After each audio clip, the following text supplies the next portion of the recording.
noticed there was a headline in one of the newspapers that I scan mostly articles. I bet I read one, maybe two articles a day at most, but I scan a lot of headlines. Most of them, frankly, are not worth reading, in my opinion, but that's another conversation another day. But this one headline I thought was kind of interesting, and I thought, well, that's different. I wonder what's behind that.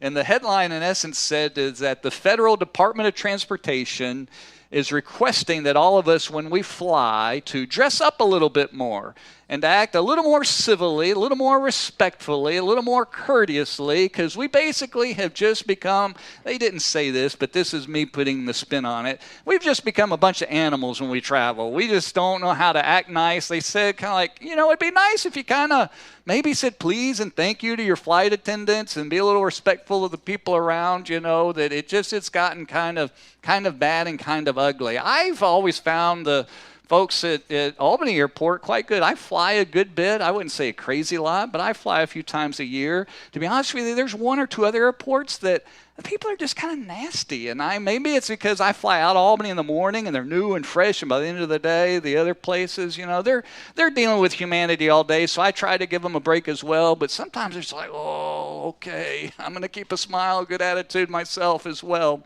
But it's kind of, the one thing that I take a little, disagreement, whatever, but the article is like, we want to bring travel back to where it's just relaxing and fun. And there's nothing fun and relaxing about cramming onto a plane. I don't know that I hear pilots do that anymore, but years ago they would be like, sit back, relax, and enjoy the flight. And I'm like, what is there to enjoy? The little thing of crackers you send, or maybe the little cookies, or the little glass of water. I could have a lot more fun at my house right now. There's a whole lot of places I could do. The whole travel thing is just not much fun, but if you stop and think about it, there's a lot to do to get ready for that one little trip. As soon as you buy tickets for your flight, you've got to already on the other end, you've got to be figuring out where you're going to stay. How are you going to get there? Are you going to rent a car? Are you going to, Uber it? Or you got family picking you up? And then you got to, before you go, because of the cost of everything, if you're like me, you're going to cram everything you can into a carry-on. So you're kind of like downsizing everything you possibly can. Don't take too much, not too little, but get it in there. Make sure there's no pocket knives or anything that you're going to get sidetracked by TSA. And then, the morning of, you're getting up at ungodly hours, usually what happens to me, and I got to make sure that I'm there early, and you got to either have somebody drop you off, and you got to park, and you cram in, you get your tickets and everything ready, and you wait for forever in that little S-curve line and calculate, and you finally get up to TSA, and you get half undressed, although that's a little bit better. Albany's a little on the front end, thankfully. You don't have to take off quite so much anymore. Remember when the scanners would show body images? They finally have gotten better than that too. And you shove all your stuff through and you get all put back together again. And if you're like me, I got to hit the restroom because I really don't want to get up in the middle of a flight and go to the airplane restroom. That's just not a lot of fun either. And then you finally want to sit down and you hope you're in time before you board, And I've missed more than one flight and connecting because it's just a lot of headache going on. And at the end of the day, the flight is not going to wait for you. The world does not revolve around you. There is a lot to do and a lot to be ready. And if you're not there, ready or not, it is going to leave with or without you. That's kind of what Jesus is reminding us today. The only difference is we don't have the itinerary of the date and the time of when he is returning, but he says the day is coming and you're not going to know when. And that's it. You're either ready or you're not. And he tells us today how we ought to live ready for his return. So look with me at Matthew chapter 24. As I shared with you last week, these couple of chapters, Jesus is trying to get his followers ready for his crucifixion. He's not giving his last instructions. That's kind of, and Matthew will hit where he tells us to go make disciples and baptize them and teach them. That's the third thing I didn't mention earlier. But before he is crucified, he's getting them ready to make sure that they don't think this is the very end, because their world's about to be rocked. He's about to be killed on a cross, the last thing the disciples expected, despite his best efforts to get them ready to explain to him this was happening. They still didn't get it. And what he wants us to know is, how do we live ready in the middle of all of that? So read with me, if you would, in Matthew 24, verse 36. Jesus shared all of this in one sitting, but there's so much that we can't do just in one Sunday morning, so we're breaking it up in 2 or 3 weeks. So verse 36, read with me. The Bible says this: "But concerning that day when he's coming back, that day and hour, no one knows." You remember last week, the disciples looked at the temple, that incredible building, and they said, "Look, Jesus, this is amazing." And it was 36 acres, and we talked all about that last week. And Jesus said, "Hey, every one of those stones is going to be taken down." And that happened just 40 years later in most of the apostles' lifetime. And so Jesus is circling back around and saying, nobody's going to know that day and hour. No one knows, not even the angels of heaven, nor the Son. My mind kind of gets blown there, because Jesus is God and he's man. And I don't know how the Son of God doesn't know, but the man Jesus didn't know some stuff, but the God Jesus did. And Sean, that sounds like double talk and all kinds of craziness, and you're exactly right, but that's what the Bible says. And so for me, that's good enough, and that's what I believe. But even the Son of Man doesn't know, but the Father only. "For as were the days of Noah, so will be the coming of the Son of Man. For as in those days before the flood, they were eating and drinking, marrying and giving in marriage, until the day when Noah entered the ark, and they were unaware until the flood came and swept them all away. So will be the coming of the Son of Man. Then 2 men will be in the field, one will be taken and one left. 2 women will be grinding at the mill, one will be taken and one left. Therefore stay awake, for you do not know on what day your Lord is coming.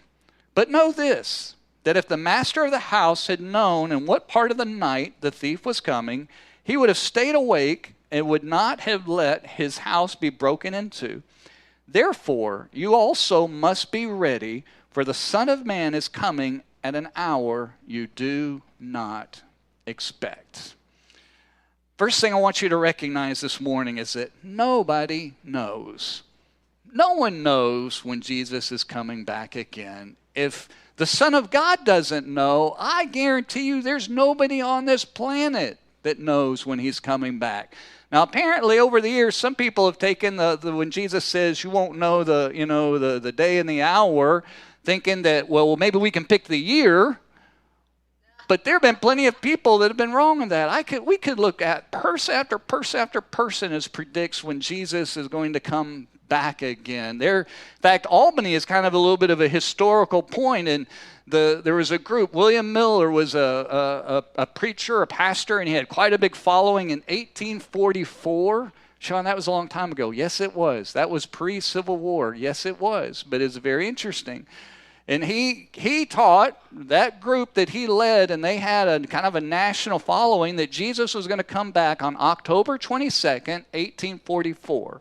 Now, I don't know about you, but if I were God, which I thankfully am not, I would be like, I'm going to come back any day besides that day. I am sure not coming back on that day. And that group, some people sold off their possessions, quit their jobs, sold their homes. History tells us some climbed up into the mountains to kind of get a head start. They didn't quite have so far to go. I don't know if it's true or not. A little bit of history said some people got overexcited, like they were jumping out of trees, kind of, takeoff practice, I guess, just kind of, that it's coming. And 1844 came and went. And then they had a meeting the next year in Albany, New York, of all places. They called it the Great Disappointment, to figure out, now what do we do when we said he was coming back and he didn't come back? And out of that sprang a group known today as Seventh-day Adventists.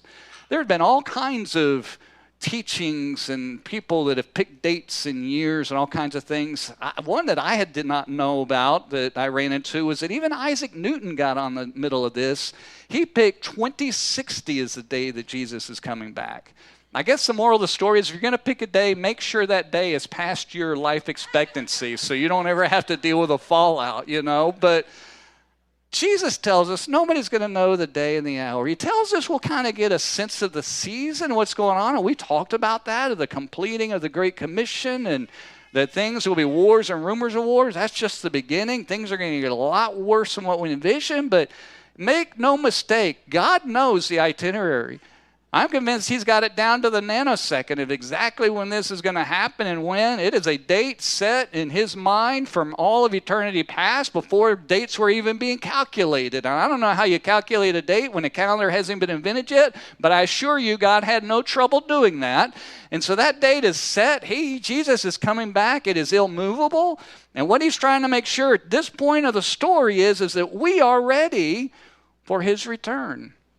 Not so much climbing trees or mountains or whatever, but how we live our life is what matters in preparation of his return. So the big thing with the whole first piece here is that, guys, we're not going to know. The things we talked about last week was ominous. The abomination of desolation, the horrible things, the wars and rumors of wars and famines and earthquakes and all this stuff. It's just the beginning before all of that coming. And then they're like, that's the warm-up band, and then the real thing is going to hit. And Jesus is following through this whole thing as he's talking to his followers. And what he's telling us now is, if you get it, if we pay attention to the subtle picture, all of this stuff is still going on. But for the individual, he tells us here, there will be people. There will be people where they are grinding and working and living their life, grinding their wheat. Two will be there. It was common, ladies. That was that was the common thing, were for the wives to do the grinding, hard work, and it would take kind of two people turning the stones to grind the grain together. And what Jesus says is, one's going to be taken and one left. There'll be two men in the field working their jobs together, one taken and one left. And commentators disagree about all of that, and I have my thinking as well. But the big top-end story that we want to focus in on, and what Jesus is trying to do, is not give us here in Matthew 24 and 25 the play-by-play of all what we want to know, all the details and the charting and how all that's going to happen. He's just trying to stay a little more higher altitude and just say, folks, this is going to get bad. It's going to get ugly. Some are going to be taken away, and some are going to be left. Some are going to experience judgment, and some are going to experience blessing. And these are people who believe in God, who are religious, he's talking to Jews. The context of this is Jews, but he's talking about the people that kind of get it, people that are looking to God for things in life. And he says, guys, you need to be ready. So in the middle of all of the craziness we talked about last week, life is going to appear relatively normal for people until it's not. Just like it happened when this world flooded. Noah was building year after year, decade after decade. I didn't go back to look and remember how many years and decades it took for him to build that thing. Just an unbelievable amount of work. When you're building a boat big enough for all of those kinds of things, and you do not have power tools, I mean, you don't have anything battery, like no battery sawzalls or, nail guns. You don't even have electricity. Like, you got to go cut the tree down. You don't even have Home Depot or Lowe's to go visit and grab the lumber. Like, son, go out to the pile of 2x4s. No, you got to go make the 2x4, and then you get to do something with the 2x4. It was a long time building that thing. And so day after day, year after year, he worked and his family worked on that thing, all the while as a testimony to the people that something big is coming. And the testimony to us, we don't have Noah around today building a boat. What Jesus is saying, every time there's wars, rumors of wars, earthquakes, famine, it should be a wake-up call. It's the birth pains, just as a woman going into labor, that something big is coming, and people need to be ready. But it's still going to feel like normal life for people. They're going to get up and go to school. Students are going to be studying for exams. Students are going to be heading into Thanksgiving holidays wondering why in the world they have take-home tests they have to do over the holidays, and how they're going to get a paper done by the Tuesday after Thanksgiving, and they just want to sit and eat some turkey and play video games and be with family or friends. People are going to go to work. They're going to be doing their thing, and all of a sudden Jesus is coming back on that set time, and it's going to be done. And that's it. And nobody knows when this is happening. He wants to make sure that the issue is we won't be able to guess the year. We won't be able to guess the date, the month, the week, the day. And that's kind of the point. He wants us to live ready just because we don't. If we did know the date, we'd all go on vacation for the next 10 years, and we'd get serious about a week before. Hey, you got to get back. Let's get real with our relationship with God, right? That's what we would do. And Jesus is like, no, I'm not going to clue you into that. You need to live every day, like it's the last, and then I'm coming back. Second thing I want you to notice, he's trying not so much to tell us how it's all going to go down in Matthew. There's some things we can learn when we start piecing all of the pieces together, but even then, it's a little, if anyone being honest, it's a little murkier than any of us want it to be, of just how everything's going to play out. But he wants us here in Matthew to live a certain way. That's his focus, is not knowing when and how, but it's how do we live. And so what he tells us in verse 44, he says this, he says, who then is faithful? Who's the faithful and wise servant whom his master has set over his household to give them their food at the proper time? He's telling you and me as followers of Jesus, those of you that have trusted Christ and are saved or born again, have a relationship with him, he's telling us how to live. We are like this faithful servant that he says, I'm coming back and I'm giving you a job to do till then. And that's what I want you to focus on. He said, blessed is that servant in verse 46, whom his master will find so doing when he comes. Hey, you don't know if when I'm coming back, if it's today, if it's tomorrow, the next day, and you're going to be blessed whenever I come back and you're doing your job. That's what supervisors in the company want, right? If they're not around, they want the employees doing their job. That's, as a dad, that's if I told my kids, hey, I need you to do this when I'm gone, I wanted to come back finding them doing this. If they weren't doing this, then it was a significant conversation we were going to have. That's just the way the world works.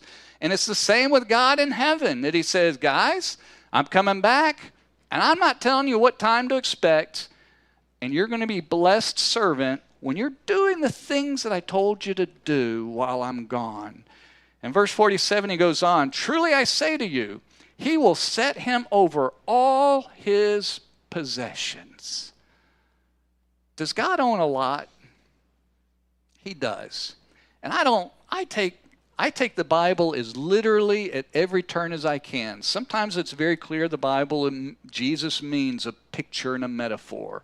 And I'm careful with that because sometimes if you get onto that whole picture metaphor thing, you just explain everything away. In fact, you can explain away the blood of Jesus Christ. You're saying, oh, it's just a picture that he just died. And, and it's like, no, his blood is what washes away our sins. And so I don't know how the reality of this, if God puts you in charge of all of his possessions, then what about the next guy? Is the next person not in charge of any? I don't know how that works. Maybe his possessions is way more infinite than ours. I don't know. But all I will say is this, is it is super duper awesome when you live faithfully as a follower of Jesus, because when you are in heaven, he not only gives you a job to do, he gives you responsibility and the blessing of serving the King, and somehow heaven is impacted by the way we live here.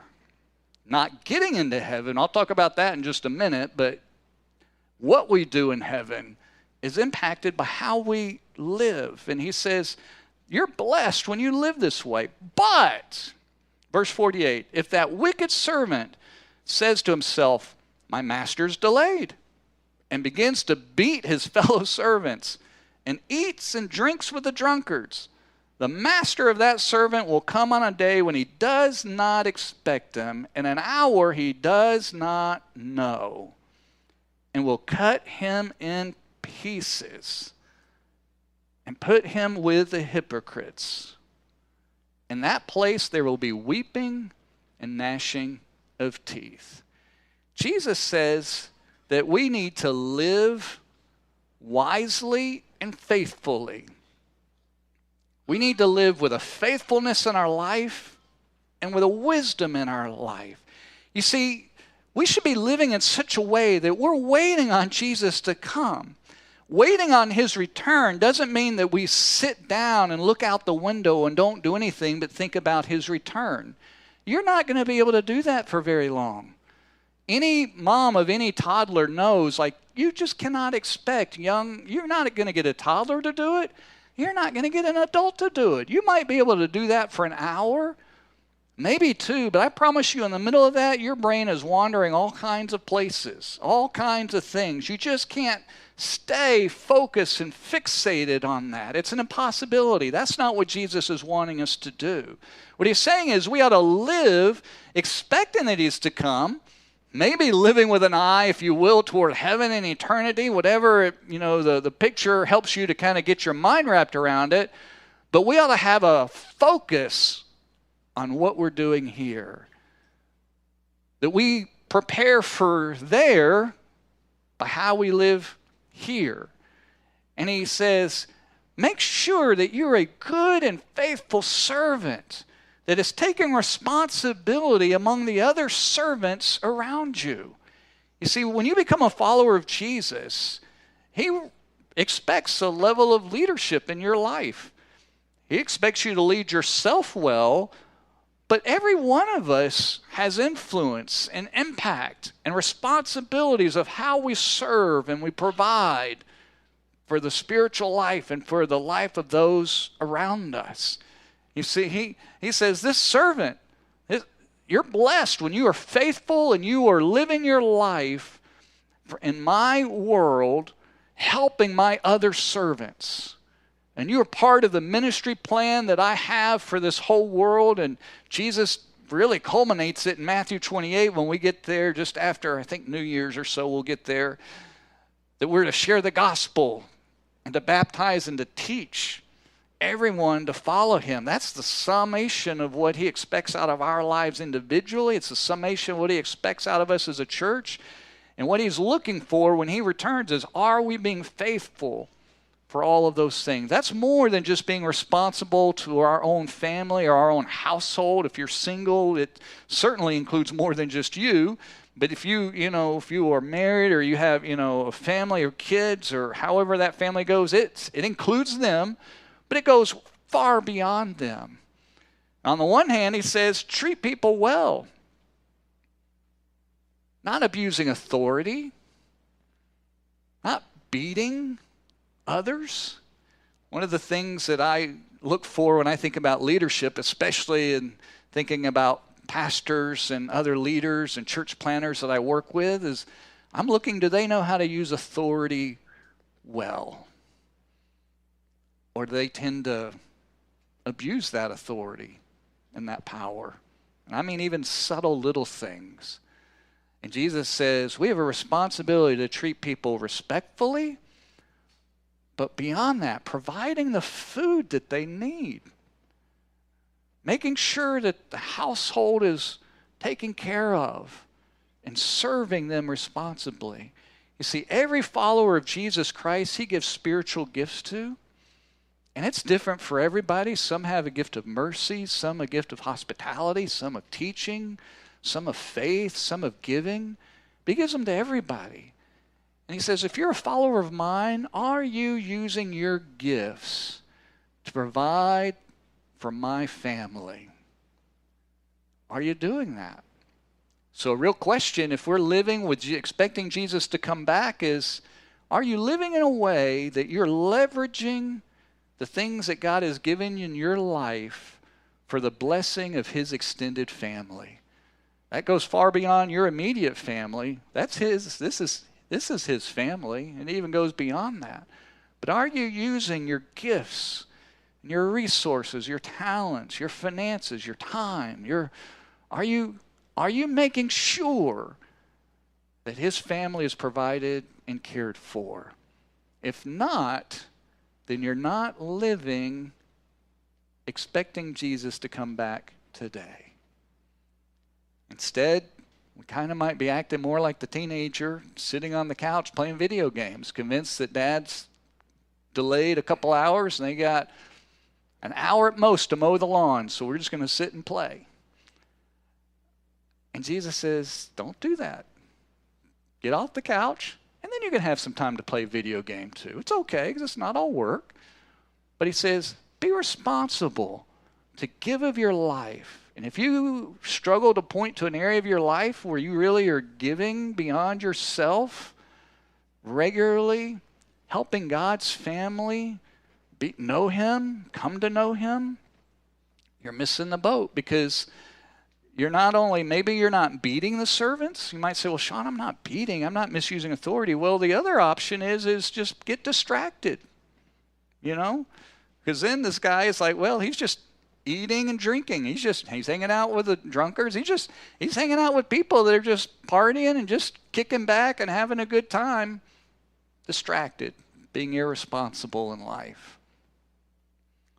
And so if we're not serving, then something's got us distracted. We've got a different priority than what God gives us. And he says, our life, this whole thing that God is not playing around whatsoever, he's like, guys, this is real. The end of this world is coming. I'm not telling you the day, and you do need to get ready. Yeah, it might be a lot of work, and you might have things to go through and get through the gate and security and all of that, but the flight's going to leave, and you've got to be making preparation. The way you make preparation for that is living your life for eternity, helping others with that eternity, and shifting that mindset. It's not so much that we do things completely differently. You still need to go to work and you still need to mow your lawn or do whatever, but it's how you live it in the middle of that. Let me give you an example. This is going to make me sound far better, more spiritual than I really am, because this doesn't happen very much or very often, but it hit me I think it was just one of those God moments. A guy was pointing someone out to me. At the end of the road where I live in the country, and then 3 miles down at the end of the road, I think somewhere back when they redesigned how it kind of intersects with 5S, and it does a wicked S turn. Like it comes straight down, and all of a sudden it hangs a sharp 90 degree, and it goes around this house, and then it deads into 5S. And right in that sharp 90 degree, a house sits there. And I'm not exaggerating. I looked at it this morning. It is 8 feet at best from the road, one side and down the other. The realtors in the room who know location say that is a hard house to sell, and it has been for sale more times than I can tell you. And you can just drive by, and it just, it's run down, not taken care of, because no one's going to put money into it. And there's no curb between me, the road, and where it is. I'd be freaked out. I would be thinking, laying in bed, that a car is going to come right through my bedroom, my bedroom wall. Well, just this past week, I drove home, turned the corner, and caught movement on the little porch. There's a little porch right there. I'm not exaggerating. 6 feet, 8 feet from just like the white line on the side of the road. And I caught movement because I always kind of keep my eye through there.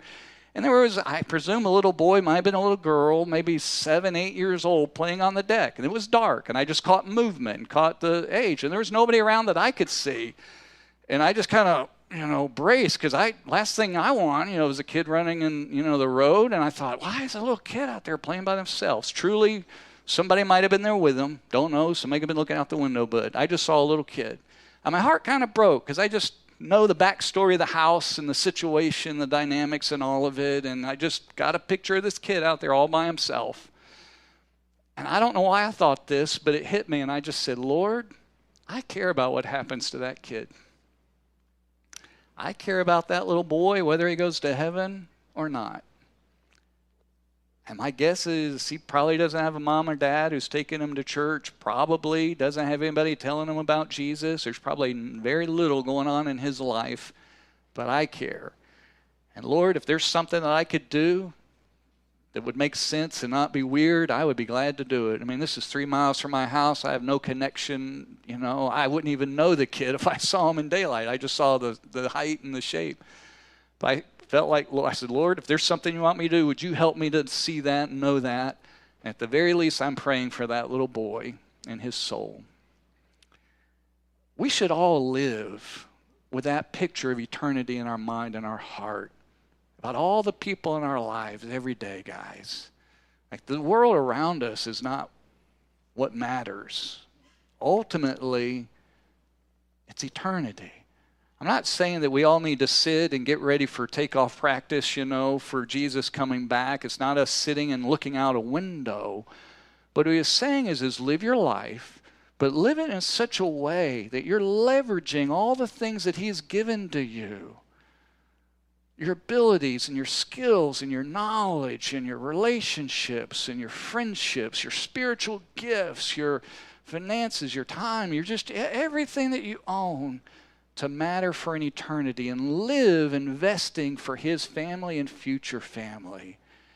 Because if you don't, and if you're living for yourself, you're just like these servants that say, it doesn't matter. Life's going on. Jesus isn't coming back. We got plenty of time. It's all right. And Jesus says, don't do that. When you do that, you actually are showing that you really don't know me. If we're going to be really honest here, he's like, that person, when I come back and I find them completely irresponsible and not living for me, he doesn't say this, but this is the implication spiritually, is that person's life shows that they never surrendered to me. And I'm going to cut them up in pieces, which is graphic in itself. And that doesn't end their life, because they're going to be thrown, which is a picture of hell. He doesn't use that word, but that's what this is. And there will be a wailing and a gnashing of teeth in that person's future. So this person all the while was religious, going to church, thought they were a person of faith, believed in God, thought they did a lot of good things, probably knew they did some bad things, but thought they weren't that bad and they could get away with it. God, it wouldn't matter that much, wouldn't care that much. And Jesus comes back and he says, no, I'm judging and I see all of that. And your future is now not in heaven. And hell is described as a place where there will be wailing, a deep sorrow, an overwhelming darkness and burden of a soul without any hope, any relief, no peace, no blessing.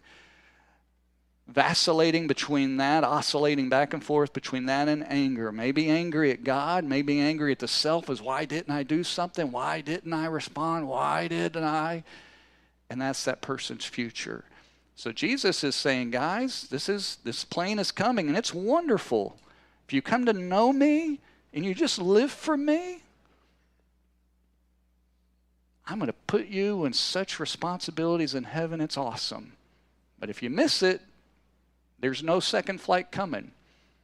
There's no other opportunity. That's what the next parable, Jesus drives us home in just a couple minutes and I'll be done. He tells a story to drive this point home of how important this is for us to be ready. He says, then the kingdom of heaven will be like 10 virgins. 10 young women who are not been married is a picture he's trying to give us. He says, 10 of them who took their lamps and went to meet the bridegroom. It's a wedding. 5 of them were foolish, 5 were wise. For when the foolish took their lamps, they took no oil with them. But the wise took flasks of oil with their lamps. So the unwise just took whatever oil was left in the lamp. The lamps, don't think Coleman lantern, obviously just little clay lamps with some open oil and a little wick out of it. So you tended not to travel with a lot of oil. So you always take a flask, right? So if you needed the light for a long time, you had backup and you just kept pouring it into it. And so as the bridegroom was delayed, they all became drowsy and slept. So this is middle of the night. And at midnight there was a cry, here is the bridegroom, come out to meet him. Then all those virgins rose and trimmed their lamps. And the foolish said to the wise, give us some of your oil, for our lamps are going out. They just had what little was left in it. But the wise answered, saying, since there will not be enough for us and for you, go rather to the dealers and buy for yourselves. You can get oil, go get it. And while they were going to buy, the bridegroom came, and those who were ready went in with him to the marriage feast, and the door was shut. And afterward other virgins came also, saying, Lord, Lord, open to us. But he answered, truly I say to you, I do not know you. Watch therefore, for you know neither the day nor the hour. To understand this, to really get this, weddings are different than ours. It would be days-long affairs, and the groom coming would come pick the bride up, if you will, and there would be a parade, a procession through town, and And it would be quite the fanfare, and it would be, in a community, it would be the big deal, the party, the everything, and then they would go and celebrate and have the wedding. It was just quite a thing. So it would be normal, for the unmarried women to come, and they would be kind of a part of the parade and excitement. And the lamps were there because it might happen at night. No street lights, dark, and so they would be the ones lighting the way, and it would be quite the thing. And Jesus tells us, says, guys, it's going to be like that. I'm going to come, and it is going to be delayed. Every generation till Jesus comes is going to feel like, boy, this is taking a long time. When is this going to come? Is this real? All those things, because it's kind of sifting out where people really are. Do you really follow Jesus? Going to live for him or not? But he is coming. And those people, all of them, all of those young women were expecting his coming. That's chilling to me. That means people can say, yeah, I think Jesus is coming. And they're still not ready. These are people going to church. These are people who are praying, who are religious, who believe in God, but they don't have enough oil in their lamps to gain them entrance. It's only those that have the oil. You see, to be ready, those who know Jesus should be serving, living out their faith. And the step before that is what Jesus nails this down with, is the oil needs to be in our lamp, because at the end of the day, when the door gets knocked on, open to us, Jesus looks out the window and says, I don't know who you are. You're not a part of my wedding party. You see, the issue for these ladies is they believed in God, but they never surrendered their life to Jesus as Lord and Savior. They were religious, but there wasn't genuine surrendered faith in their heart and in their life. They believed in God, but there was no surrender. And they weren't ready to enter into eternity. And Jesus tells us something super stark here. He says, once that door is shut, there's no second chances. Once the plane pulls back away from the gate, you're not getting on. So he warns us to make sure we're the wise ones who have surrendered and put our faith in Jesus Christ because he died for us. And if we do that and we really know him, he changes our life so that we do serve other people. That's how this whole thing works. It's not that we do stuff that I was talking about a minute ago, make sure you're busy. It's not that at all. It's when we really know Jesus, he changes our heart. He forgives us of our sin. He adopts us into his family. He gives us his Holy Spirit. He makes us anew. And he gives us a heart for him and for those he loves, and those he loves are people. And so it's kind of a package deal. If you really know Jesus and really surrender by faith to him, you're going to live your life and serve others in some way. Now, the tendency for people is it's like, well, I can't do what you do, Sean. That's okay. You don't need to. But you need to do what God made you for and what you can do. Because there are things you can do that I can't do. There are things that you can do that nobody else in the church can do. And God said, I made you and gave you all of those gifts, abilities, connections, situations, where you are in life, all of that, so that you can help be a servant helping others around you. And he expects us to live out our faith. And what he's telling us here today, gang, is to put our focus here, not on the date when he's coming, but put our focus on our life before him. So we don't ignore eternity. We live for him, but we live in the real world, grinding our wheat, if that's what our job is, working in the field. But we do it in such a way that we're serving the people that he told us to, taking care of his family. So this morning, if you've really never surrendered to Jesus Christ, if you've never taken that step to yield yourself, to cry out to him, admitting your sin, that you don't deserve heaven and you don't deserve him. In fact, you've done everything to not need him. You've just tried to make yourself good enough, but you realize that it's what he did on the cross. And if you've never just simply said, God, I know I'm a sinner, but I'm not going to try to fix my sin myself. I'm going to just trust you to do it. That what you did on the cross for me, it's that simple. It's that hard because nobody wants to give up their pride and their ego. We heard in Jennifer's story earlier, we don't want to bow down. That's the hard part. Yielding ourselves. And some of you need to take that step to yield and say, Jesus, I trust you and I bow down to you. Some of you need to make that commitment to him because you're not guaranteed tomorrow. You're not guaranteed anything besides now. I'm not trying to scare you. I'm just trying to let the passage be what it is. Like, you got now, and that's all you got. So as a pastor, as your friend, somebody cares about you and loves you, you need to take care of that now.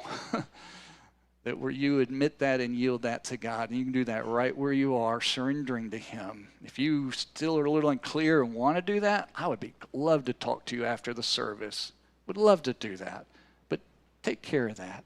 If you do know him, Jesus is just sobering us up, making us wise, making us take an investment of our life. Are we living for him? Or are we making our whole purpose of life about what's in front of us? Our homes and our work and our marriages and our families and our situation and our retirement and our just this stuff. Those things he cares about. He wants to answer and work in our life. But that's only a gateway to get something bigger in all of eternity. And so, what are you living for? That's the question he has for those of us who do know Jesus, to kind of invest and take a look at that. And if you're living for him, then you should walk out of here saying, Lord, thank you. I am living with full expectancy of Jesus. Because when you are serving him, he says, that's all I want. I just want to come back and find you doing the stuff you should be doing. And you should live with such a confidence and a joy of your eternal security. And maybe for many of you, if not most of you, that's what you ought to walk out of here with. But whichever of those, respond to what God is talking to you today.